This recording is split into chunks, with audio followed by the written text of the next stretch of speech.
বাংলাদেশের মানুষের সহস্রাব্দের শ্রেষ্ঠ অর্জন মুক্তিযুদ্ধ, যা কেবল একটি ভৌগোলিক মানচিত্রের জন্ম দেয়নি, বরং এটি ছিল সাম্য, মানবিক মর্যাদা আর সামাজিক সুবিচারের ভিত্তিপ্রস্তর। পরাধীনতার শেকল ভেঙে একটি স্বাধীন রাষ্ট্রের যাত্রা শুরু হতে না হতেই দেশের রাজনৈতিক কাঠামো অঙ্কুরেই হোঁচট খায়। যুদ্ধাপরাধের বিচারের নামে দক্ষিণপন্থী রাজনৈতিক শক্তির কণ্ঠরোধ, রাষ্ট্রীয় সন্ত্রাস দমনের নামে বামপন্থীদের নির্মূল, আর সবশেষে ভিন্নমত ও সকল দলের সমাধি রচনা করে বাকশালীয় একনায়কতন্ত্র। এ অবস্থায় যুদ্ধবিধ্বস্ত এই দেশের রাজনৈতিক দেউলিয়াত্বের নিষ্ঠুর পরিণতি হয় ৭৫-এ শেখ মুজিবের হত্যার মধ্য দিয়ে। তখনই আবির্ভূত হয় এক নতুন ধারার রাজনীতি, যার অগ্রভাগে ছিল বাংলাদেশ জাতীয়তাবাদী দল বিএনপি। দলটির জন্মলগ্ন থেকেই এক অদ্ভুত দান্দিকতার আবর্তে ঘুরপাক খেয়েছে এদেশের রাজনৈতিক সংস্কৃতি।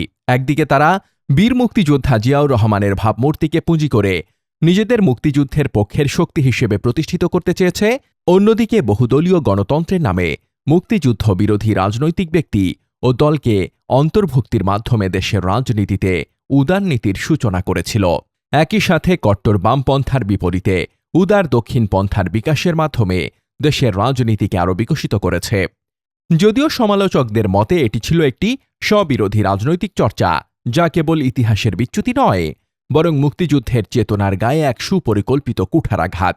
বিশেষ করে ২০২৪ সালের জুলাই বিপ্লব পরবর্তী বাংলাদেশে যখন ছাত্র জনতার রক্তে এক নতুন মুক্তির স্বাদ পেয়েছে দেশ, তখন বিএনপির সেই পুরাতন মুক্তিযুদ্ধ কার্ড নতুন করে ব্যবচ্ছেদের দাবি রাখে। বিএনপি প্রতিষ্ঠার প্রেক্ষাপট পর্যালোচনা করলে দেখা যায়, সামরিক ফরমান ও ক্ষমতার অলিন্দে জন্ম নেওয়া এই দলটির মূল লক্ষ্য ছিল একটি বিকল্প রাজনৈতিক প্ল্যাটফর্ম তৈরি করা, যাতে করে চলমান রাজনৈতিক অস্থিরতার মধ্যে সামরিক শাসক জিয়াউর রহমানের ক্ষমতার বৈধতা সৃষ্টি ও তৃণমূল জনসাধারণের সমর্থন আদায় করা যায়। এই প্রক্রিয়ায় জেনারেল জিয়াউর রহমান বাংলাদেশি জাতীয়তাবাদের মোড়ক উন্মোচন করেন, যা ছিল বাঙালি জাতীয়তাবাদ ও উদার দক্ষিণপন্থী ভাবধারার মিশ্রণ।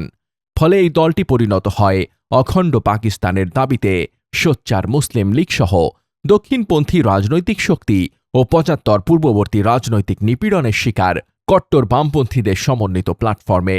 দালাল আইন বাতিলের মধ্য দিয়ে যে ক্ষমার দুয়ার উন্মোচিত হয়েছিল, বিএনপি তাকেই রাজকীয় সংবর্ধনায় রূপান্তর করে। এর ফলে মুসলিম লীগের সেই সব নেতারা যারা ৭১-এ পাকিস্তানের অখণ্ডতা রক্ষার নামে স্বাধীনতার বিরোধিতা করেছিল, তারা আবারও সদর্পে রাজনীতির মূলধারায় ফিরে আসার সুযোগ পান।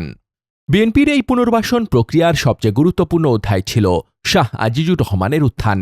১৯৭১ সালে যখন পাকিস্তানি বাহিনীর গণহত্যা চলাকালীন সময়ে এই শাহ আজিজুর রহমান পাকিস্তানের প্রতিনিধি হিসেবে জাতিসংঘে দাঁড়িয়ে বলেছিল যে পাকিস্তান সেনাবাহিনী পূর্ব পাকিস্তানে কোনো গণহত্যা চালাচ্ছে না, অথচ ইতিহাসের কি নির্মম পরিহাস, সেই ব্যক্তিকে বিএনপির প্রতিষ্ঠাতা জেনারেল জিয়াউর রহমান বাংলাদেশের প্রধানমন্ত্রী হিসেবে নিয়োগ দেন। এর মাধ্যমে মুক্তিযুদ্ধের শহীদদের রক্তের সাথে যে চরম বিশ্বাসঘাতকতা করা হয়েছিল, তা ছিল বিশ্ব ইতিহাসে বিরল। শুধু শাহ আজিজুর রহমানই নন, জিয়াউর রহমানের পৃষ্ঠপোষকতায় জয়পুরহাটের শান্তি কমিটির চেয়ারম্যান আব্দুল আলিম থেকে শুরু করে চট্টগ্রামের অন্যতম স্বাধীনতা বিরোধী সালাউদ্দিন কাদের চৌধুরী, গিয়াসউদ্দিন কাদের চৌধুরী, স্বাধীনতা বিরোধী মুসলিম লীগ নেতা খানে সবুজ সহ অনেকে বিএনপিতে রাজনৈতিক আশ্রয়ের পাশাপাশি রাষ্ট্রীয় গুরুত্বপূর্ণ পদে আসীন হন। এমনকি মশিউর রহমান, যদু মিয়ার মতো ব্যক্তিদের বিএনপির রাজনীতিতে সক্রিয় হওয়ার ঘটনা বিএনপির মুক্তিযুদ্ধপন্থী হওয়ার চেয়ে ক্ষমতা টিকিয়ে রাখতে রাজনৈতিক সমঝোতাকেই অর্থবহ করে তোলে।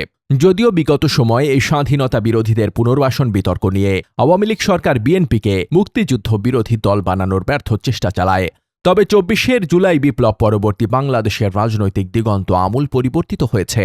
মুক্তিযুদ্ধের পক্ষ বিপক্ষ বিতর্কের চোরাবালিতে আটকে না থেকে দেশের সাধারণ ছাত্র জনতা নতুন করে স্বপ্ন দেখছে।